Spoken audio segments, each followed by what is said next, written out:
has come from, but I think it's even in your puja book. Yeah.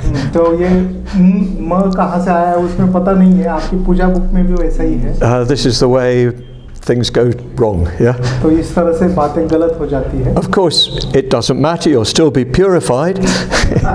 अगर गलत भी हो जाता है तो कोई हर्ज नहीं, क्योंकि आप फिर भी शुद्ध होते हो. But what will happen is that in future there will be an Indian way of doing the Vajrasattva mantra.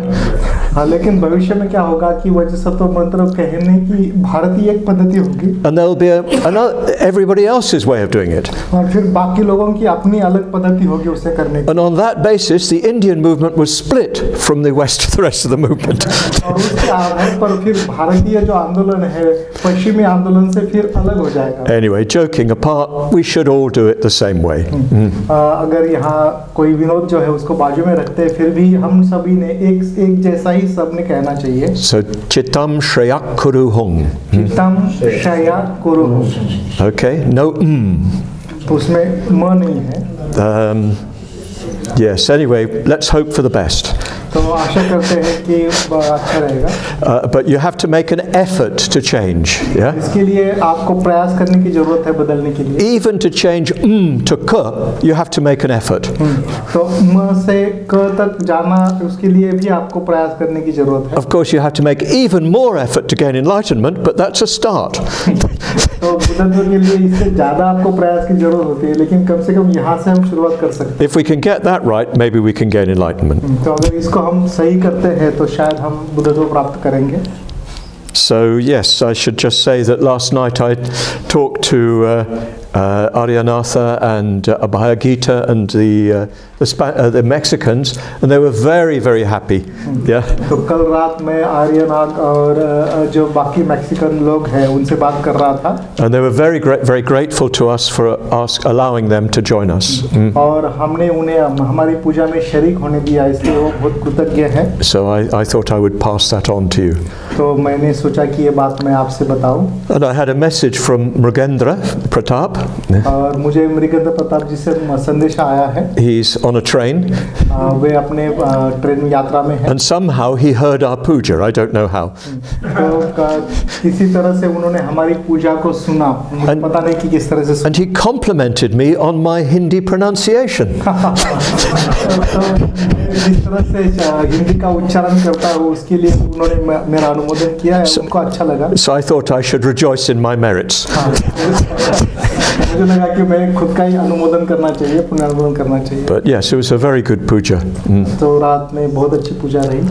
Okay, now we have more difficult material. तो अभी हमारे पास और कठिन ऐसा साहित्य है. I hope that you've followed the processes that we went through yesterday. तो जो प्रक्रिया हम कल देखी थी उसको आपने कल देखा होगा. But we're now going on to look at the actual text. तो अभी प्रत्यक्ष रूप से हम इस ग्रंथ को देखने वाले हैं. So that the first phrase is like this. तो पहली गाथा जो है या पहला वाक्य जो है इस प्रकार से है. To that Trikaya, which is the true nature of all dharmas. उस त्रिकाया को जो सभी धर्म का सत्य स्वभाव है. Right. So, what does this mean? Yeah? इसका फिर अर्थ क्या है? First of all, we have to remind ourselves what Trikaya means. Yeah? सबसे पहले हमें खुद को ये याद दिलाना पड़ेगा कि त्रिकाया क्या है. And so we've got a number of steps that we need to go through. तो इसके लिए हमने कई सारे चरण हैं जिससे हमें जाना पड़ेगा. In the suttas, you don't find Trikaya. तो सूत्रों में त्रिकाया नहीं मिलती है. It's a doctrine that developed later in Buddhist history. तो ये ऐसा तत्वज्ञान है जो बाद में बौद्ध इतिहास में विकसित हुआ है. It's a very useful doctrine. ये बहुत ही महत्वपूर्ण ऐसा तत्वज्ञान है. And it's completely consistent with the suttas. और वो बिल्कुल सूत्र के साथ मेल खाता है. But it's not found there. लेकिन सूत्र में वो नहीं पाया जाता. So people from Theravada background won't know what you're talking about. इसलिए जो थेरवादी पार्श्वभूमि से जो लोग आते हैं उनको ये पता नहीं चलता कि आप किस बारे में बात कर रहे हो. But what you do find in the suttas is the Buddha makes a distinction between his own body and the dharma. लेकिन सूत्र में अब हमको क्या मिलता है, तो बुद्ध ने स्वयं इसमें भेद किया है कि उनका स्वयं का शरीर और जो धम्म है उसमें उन्होंने भेद किया। And what he says in effect is, this isn't me. तो परिणामकारक रूप से मानो बुद्ध ये कह रहे हैं कि मेरी काया जो है वो मैं नहीं हूँ। If you see my body, you haven't really seen me. और एक प्रकार से वो कह रहे हैं कि अगर आप मेरे काया को देखते हो तो आप मुझे नहीं देखते हो। You can't say you know me because you know what I look like. तो आप मुझे सही में जानते हो ऐसा नहीं कह सकते इस बात पर कि आप मैं किस तरह से दिखता हूँ इसको देखकर। You only know me when you know the Dhamma. वो कहते हैं कि आप तभी मुझे सही अर्थ से जानेंगे जब आप धम्म को जानेंगे। Now remember, Dhamma does not just mean the teachings. तो यहाँ पर ये याद रखना जरूरी है कि यहाँ धम्म का मतलब केवल शिक्षा नहीं है। It means the way things truly are. तो इसका अर्थ होता है कि चीजें सत्य स्वरूप में जिस तरह से है वो है। It's what the Buddha directly saw under the Bodhi tree. और यही बात प्रत्यक्ष रूप से बोधि वृक्ष के तले बुद्ध ने देखी थी। The teachings came out of that. और जो शिक्षा है इससे आई हुई है, उभरी हुई है। But the Dhamma is what the Buddha experienced. तो यहाँ धम्म का अर्थ होता है बुद्ध ने जो स्वयं अनुभव लिया वह। It's the truth that he directly saw. ये वो सत्य है जो प्रत्यक्ष रूप से बुद्ध ने देखा। He then translated that, so to speak, into words. फिर ऐसा हम कह सकते हैं कि उन्होंने उस सत्य को फिर शब्द में ढाया है, शब्द में डाला है। But the direct experience comes before the words. लेकिन शब्द आने से पहले उनका प्रत्यक्ष अनुभव आया है, पहले आया है। This is very, very important for us to understand. तो ये समझना बहुत ही महत्वपूर्ण है हमारे लिए। Sometimes people just identify Dhamma with the words in especially the Pali Canon. कभी-कभी लोग जो है केवल धम्म को इस तरह से समझते हैं मानो जो शब्द है, खासकर पाली साहित्य में जो शब्द आते हैं उसको ही वो धम्म कहते हैं। But they are simply the expression of the Buddha's direct experience. लेकिन वो जो शब्द है वो बुद्ध के प्रत्यक्ष अनुभव की वो अभिव्यक्ति है। So in the early tradition they make a distinction between the Rupakaya शुरुआती परंपरा में वो इसमें भेद करते थे, रूपकाया and the Dhammakaya. और धम्मकाया में भेद करते थे। Now of course kaya doesn't just mean physical body. तो यहाँ पर काया का अर्थ ये नहीं है कि हमारा शारीरिक रूप।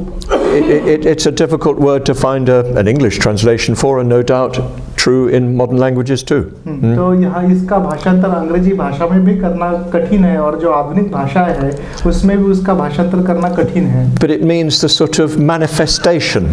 एक प्रकार से ये उसका अभिव्यक्त रूप है या रूप है। The reality. हम उसको सत्यता भी कह सकते हैं। But yes, so we're not thinking about two different bodies in the literal sense. तो शाब्दिक रूप से या शब्दशः हम उसको दो अलग-अलग शरीर करके नहीं देखते, काया करके नहीं देखते। But we're thinking of the Buddha's presence as a physical being. तो हम इस तरह से देखते हैं कि एक शारीरिक रूप के अस्तित्व में बुद्ध का रहना। And the Buddha's own true inner nature, which is Dhamma. लेकिन बुद्ध का स्वयं का जो अंतर्गत स्वभाव है वो धम्म है। Beyond all words. ये शब्द से परे है। Beyond all appearance. सारी जो प्रकट होने वाली बातें हैं उससे परे है। So that's the starting point for this whole discussion. तो इस सारी चर्चा का ये पहला शुरुआती मुद्दा है। And this is reasonably easy to understand. और इसको समझना तुलनात्मक सहज है। Even on a lower level you can see this. बिल्कुल निचले स्तर पर आप इसको देख सकते हो। Somebody might say, oh, I know Subhuti. कोई ऐसा बोल सकता है कि हाँ मैं सुबुति को जानता हूँ। He's that funny fellow with a bald head over there. Yeah? तो वहाँ पर बैठे हुए वो जरा विचित्र ऐसे टक्कल वाले व्यक्ति है। But is that Subhuti? लेकिन ये टक्कल वाला व्यक्ति सुबुति है क्या? Well, you know, it takes time to get to know someone, doesn't it? Yeah. आपको पता है कि किसी को पहचानने के लिए समय लगता है। And this is just with an ordinary human being, not a Buddha. तो ये तो सर्वसामान्य व्यक्ति के बारे में समय लगता है। You know, बुद्ध के बारे में नहीं केवल। Sometimes you get the feeling people think they know you, they think they understand you. कभी-कभी ऐसी भावना हमको लगती है कि लोगों को लगता है कि वो आपको जानते हैं या समझते हैं। But they don't really know you at all. लेकिन वो सही में आपको पूरी तरह से नहीं जानते। They can just pick pick you out in a photograph, yeah? तो केवल किसी फोटोग्राफ में वो आपको देख सकते हैं कि ये आप हैं। And so this is even more true of the Buddha. Yeah? ये जो बात है बुद्ध के बारे में और ज़्यादा सत्य बनती है। Because his fundamental nature is the Dhamma. क्योंकि उनका मूल जो स्वभाव है वो धम्म है। Okay, that's the first distinction. तो ये पहला फर्क है। Later tradition began to ask, well, how is it that after the Buddha died, people still had an experience of him? तो फिर बात की जो परंपरा है उसने ये विचार करना शुरू किया कि बुद्ध के महापरिनिर्वाण के पश्चात भी फिर लोग बुद्ध का अनुभव किस तरह से ले पाते हैं। There's a very famous story in the Pali Canon, in the Sutta Nipata, of Pingiya. तो सुत्त निपात में पाली ग्रंथों में बहुत ही प्रसिद्ध ऐसी कथा आती है पिंगिये की। And in the sutta, Pingiya is a very old man. तो सूत्र में ये जो पिंगिये है बहुत बूढ़े हैं। He's living in what is now Telangana on the Krishna River. तो the Godavari River, yeah. अभी जिसको तेलंगाना कहते हैं उस तेलंगाना में गोदावरी के किनारे वे रहा करते थे। And all his friends go off to see the Buddha. और उनके सारे दोस्त जो है वो बुद्ध को मिलने के लिए देखने के लिए जाते थे। I think he was at Shravasti, yeah. Buddha उस समय श्रावस्ती में थे। And so somebody comes to Pingiya and says, why haven't you gone there? Yeah. तो कोई पिंगे के पास आता है और उनको पूछता है कि आप फिर उनको मिलने क्यों नहीं गए? He says, well, first of all, I'm very old and the journey is too difficult for me. तो पहली बात वो कहते हैं कि मैं बहुत बूढ़ा हूँ और वहाँ तक जाने की जो यात्रा है बहुत कठिन है। No railways, no trains, no planes, nothing. तो कोई रेलवे नहीं है, विमान भी नहीं है वहाँ पर। So it just wasn't possible for him to make that journey. तो उनके लिए फिर उस समय ये यात्रा करना संभव नहीं था। But then he said something very, very important. लेकिन उसके बाद जो बात वो कहते हैं बहुत ही महत्वपूर्ण है। He said, well, actually, the Buddha is with me all the time. और वो कहते हैं कि सही अर्थ से बुद्ध मेरे साथ हमेशा के लिए है। He appears to me all the time. वो मेरे सामने हमेशा प्रकट होते हैं। And the sutta ends with a dialogue between the Buddha and Pingiya. और फिर सूत्र की जो समाप्ति है वो बुद्ध और पिंगे का जो संवाद है उससे होती है। Which is very interesting. वो संवाद स्वयं बहुत रोचक है। Because the Buddha says to Pingiya, look, it's not enough just to be with me and to worship me. हाँ, तो वहाँ पर बुद्ध पिंगियों का कहते हैं कि केवल मेरे साथ रहना या मेरी पूजा करना इतना ही पर्याप्त नहीं है। You've got to realize what I've realized. आपको जो मैंने जाना है उसको जानना जरूरी है। And as a result of that, Pingiya made a special effort and gained enlightenment. और उसका परिणाम स्वरूप पिंगिये बहुत प्रयास करते हैं और उनको बुद्धत्व मिलता है। You can see this is in the background of our own visualization practices. Yeah. तो हमारी जो संदर्शन है उसके पार्श्वभूमि के रूप में ये कथा आप देख सकते हो। People had an experience of the Buddha and of the Bodhisattvas, which are manifestations of the Buddha's qualities. तो लोगों को बुद्ध या बोधिसत्वों का एक प्रकार से उनका अनुभव होता था। बोधिसत्व जो बुद्ध के गुणों का रूप होते हैं। They had those experiences after the Buddha died. और उनको जो अनुभव ये आता था वो बुद्ध के महापरिनिर्वाण के पश्चात आता था। And they continue to have them. और सातत्यपूर्ण रूप से उसके बाद भी निरंतर वो अनुभव लिए लेते रहे हैं। You remember the experience that Bhante had in 1947, 1948 or 9 in Tamil Nadu. तो आपको पता होगा कि भंते जी ने 1949 में या 48 में जो अनुभव लिया है in Tamil Nadu. तमिलनाडु में On Arunachal mountain. अरुणाचल पर्वत पर He was staying in the Virupaksha cave. वहाँ पर वो विरूपाक्ष गुफा में रहते थे। And suddenly the Buddha Amitabha appeared before him. और अचानक से उनके सामने बुद्ध अमिताभ प्रकट हुए। And he said as clearly, as vividly as he could see things in ordinary experience. तो वो ये बात बहुत स्पष्ट कहते हैं कि वो उनका प्रकट होना इतना स्पष्ट था, सुस्पष्ट था, जैसे बाकी चीजें सर्वसाधारण रूप से हमारे सामने होती है, बिल्कुल उसी तरह। And our own Amitabha sadhana is based on that experience of Bhante's. और हम अमिताभ जो साधना करते हैं वो भंते जी के इस अनुभव पर आधारित है। So what are these experiences? Yeah? ये जो अनुभव है वो क्या है? Is it just imagination? क्या ये केवल कल्पना मात्र है? Well, Bhante certainly didn't feel so. लेकिन स्वयं बंते जी को ऐसा नहीं लगता। Pingiya certainly didn't feel so. पिंगिये को स्वयं इस तरह से अनुभव नहीं हुआ। He felt he was in the presence of the Buddha. उनको ये लगता था कि मानो वो बुद्ध के साथ ही है, उपस्थित है उनके साथ। So as the tradition developed, people began to ask, well, what is this?